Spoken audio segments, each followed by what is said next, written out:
Virginia Regional Commission. We represent the 14 local authorities of Northern Virginia, comprised of approximately 2.3 million people.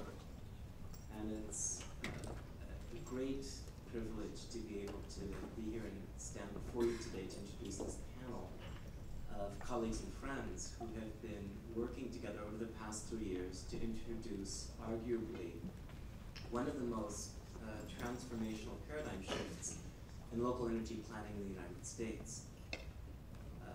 These transformational changes are exceptional for two sets of reasons. The first set has to do with the comprehensiveness of the planning, the inclusiveness, the political support that we've received from the elected officials, the outreach, from the engagement and support from the public, the participation and the involvement from the commercial sectors, the businesses, the quantitative benchmarks that have been used for the community energy plans.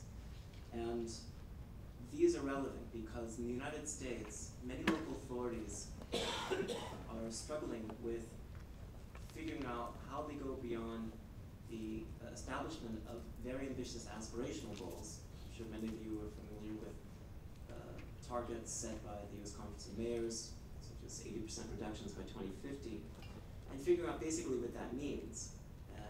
In particular, going beyond what's arguably the most important first step, focusing on energy efficiencies, climate mitigation plans confined to local governmental operations.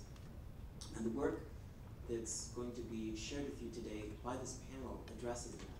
I said that there are two sets of reasons. The second set of reasons that make this work of community energy planning in Northern Virginia so transformational has to do with the international benchmarking that we've done with partners like Stuttgart.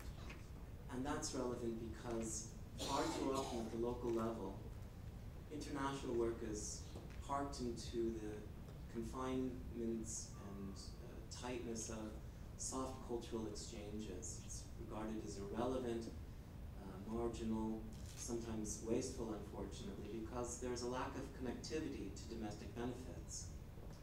That is to say that there's very seldom a problem-focused, goal-oriented, geographically specific sets of exchanges that benefit the communities in the US. That is, it has nothing to do with development assistance and the export of ideas and technology and knowledge, just the opposite. This has to do with a very formal institutional process of finding what works best abroad, understanding it, and then testing it, not copying it, testing those components that fit into a uniquely American or Northern Virginia context. So this is the story that we want to share with you, how these two worlds have come together that we hope will be replicated across the United States.